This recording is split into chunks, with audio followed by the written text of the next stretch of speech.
Mesdames et messieurs, bienvenue dans cette nouvelle vidéo. Aujourd'hui, nous allons parler de la finale Argentine-France, cette Coupe du Monde, et on va tenter de déceler à travers une petite méthode d'interprétation qui l'emportera, de l'Argentine ou de la France. N'hésitez pas à vous abonner si le concept vous plaît, si vous avez appris des choses, et évidemment à poser vos questions en commentaire et à partager la vidéo si elle vous a plu. Alors, on va commencer de manière très simple avec le thème de la finale. En fait, on fait un thème d'événement. C'est quoi le thème d'événement? C'est très simple. Nous dressons le thème natal, c'est-à-dire de naissance, de l'événement. L'événement naît quand? Au premier coup de sifflet. D'accord? Il sera 16 h en France. Le Qatar est en avance de 2 heures sur Paris. Donc évidemment, il faut mettre 18 h pour le Qatar. D'accord?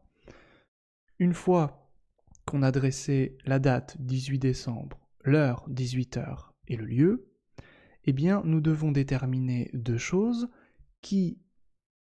quelle maison est reliée à la France et quelle maison est reliée à l'Argentine. La maison 1 sera la maison du grand favori. Première idée. Deuxième idée, ça peut être la maison de la personne qui reçoit. Là, les deux personnes jouent à l'extérieur. Troisièmement, ce peut être, toujours dans cette optique de grand favori, le dernier champion en titre. Celui qui va jouer son titre, qui met son titre en jeu. Donc évidemment, il y a 4 ans, c'était la France qui avait obtenu la Coupe du Monde. Donc la maison 1 sera représentée par la France. D'accord? Si bien que l'adversaire, l'Argentine, sera représentée par la maison 7. Donc premièrement, nous pouvons d'ores et déjà étudier la puissance de ces deux maisons. Comment on fait? En Inde, c'est très simple, nous avons premièrement le D1, donc le thème natal, et le D9, le petit carré en bas à gauche. De manière vraiment très simple, la lune, maître du cancer, l'ascendant de maison 1 est en cancer, la lune est en maison 4 du thème natal. C'est une maison donc angulaire, puissante, qui manifeste les choses. Vénus est suffisamment éloignée de la lune, donc la lune est dans un signe ami. D'accord? Ensuite, ça va donner des choses, puisque la lune, elle est en force directionnelle. Donc elle est très puissante ici, cette lune. Elle est en force directionnelle. Ça veut dire quoi? Ça veut dire que lorsqu'elle est au nord, donc en maison 4, cette lune prend toute sa puissance.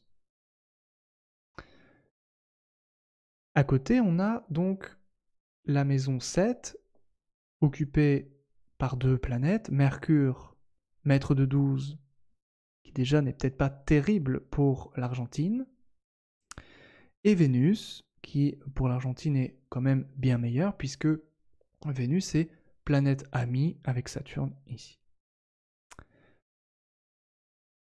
Le maître de 7, c'est Saturne, qui est en maison 8, mais en domicile. Donc le domicile est supérieur au signe ami de la Lune.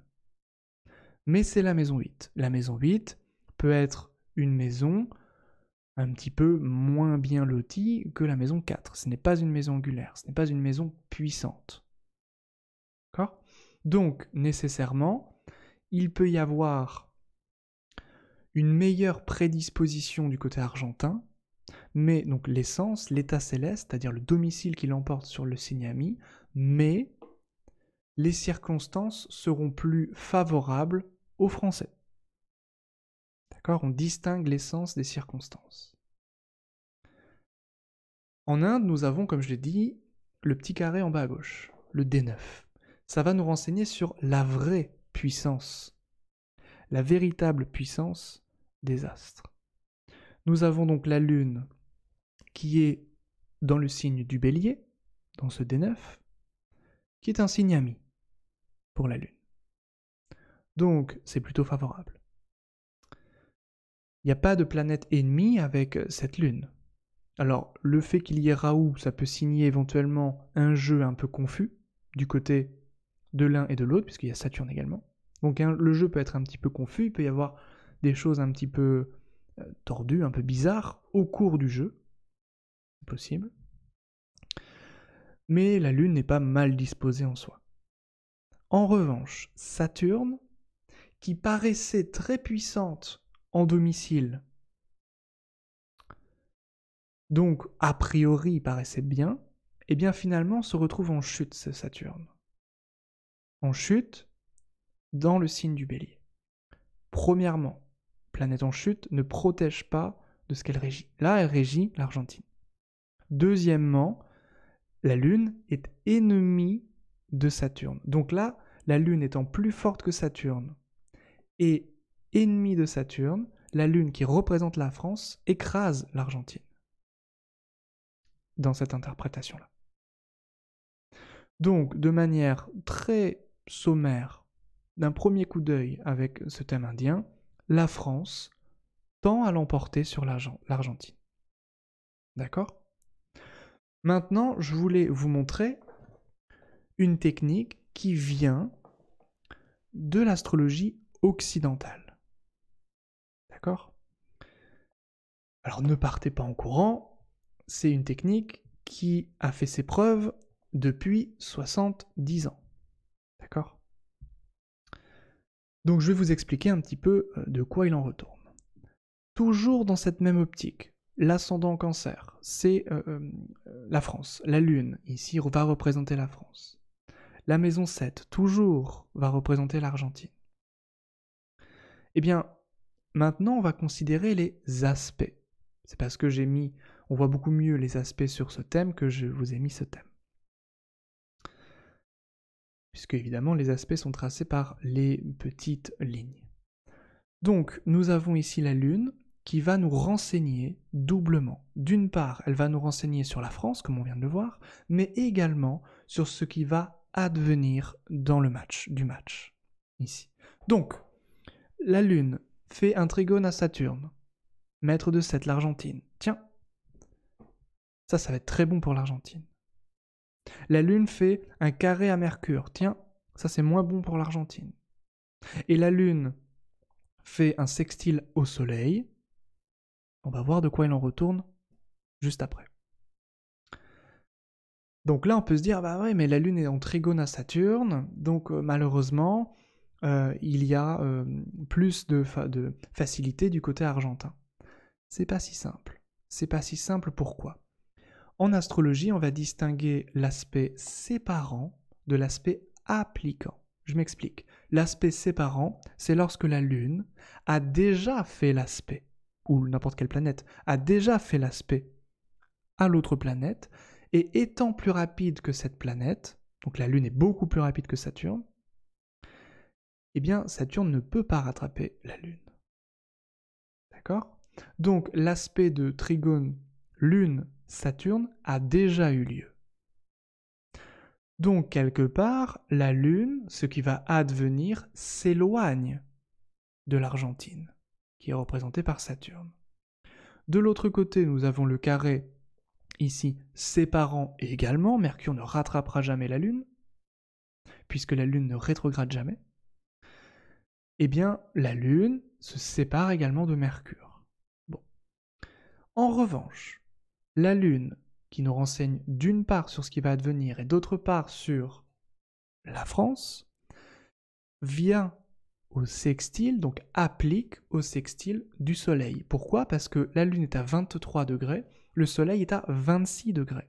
Donc forcément, la Lune est plus rapide que le Soleil, donc rattrape le Soleil. Donc le sextile sera parfait au cours du match. D'accord ? Eh bien, comme c'est le seul aspect appliquant, ça nous donne la réponse. D'accord ? Alors, qu'est-ce qu'il faut voir dans tout ça ? Une chose très simple, c'est que le Soleil va représenter la coupe. la gloire, la lumière, les feux de la rampe, les feux des projecteurs. Anciennement, la France disposait de cette gloire, de ces projecteurs, puisqu'elle a été championne.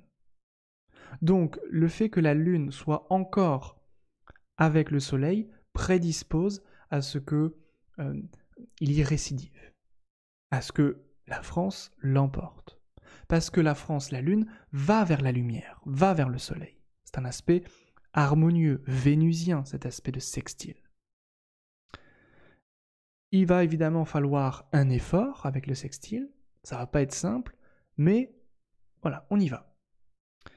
De plus, il y a un sextile Soleil-Saturne, on est bien d'accord. Sauf que c'est encore une fois un sextile séparant, le Soleil étant plus rapide que Saturne, Saturne ne rattrapera jamais le Soleil.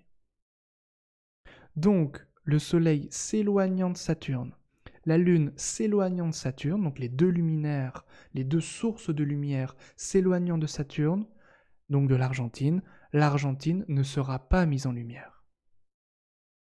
Alors que la France ira vers le Soleil, donc la réussite, la lumière, le succès et le trône, si je puis dire. Donc le trophée. Voilà pour cette analyse, pour cette petite étude. Donc, si ça vous a plu, n'hésitez pas à me mettre en commentaire votre point de vue, vos remarques, vos suggestions. Et puis, ben voilà, n'hésitez pas à me tenir au courant si vous voulez d'autres vidéos, d'autres petites techniques comme ça avec l'astrologie occidentale qui va nous aider grandement pour certains points. On va utiliser l'astrologie indienne pour tel ou tel point. Il va avoir vraiment, ça va être génial pour trancher des questions, pour répondre oui, non, pour dater. Il n'y a rien de mieux que l'indienne pour ça. L'astrologie occidentale, il n'y a rien de mieux pour décrire. Décrire notamment ce qui va advenir au cours d'un match, comme on vient de le montrer ici. Donc voilà des petites choses qui peuvent, j'espère, vous aider. Et puis, n'hésitez pas donc à me tenir au courant. Et puis, allez les Bleus, allez la France. À très bientôt. Et puis, on va bientôt continuer donc pour finir la série sur les prévisions 2023. Allez, je vous laisse sur ça. Belle soirée à toutes et à tous. Bye bye.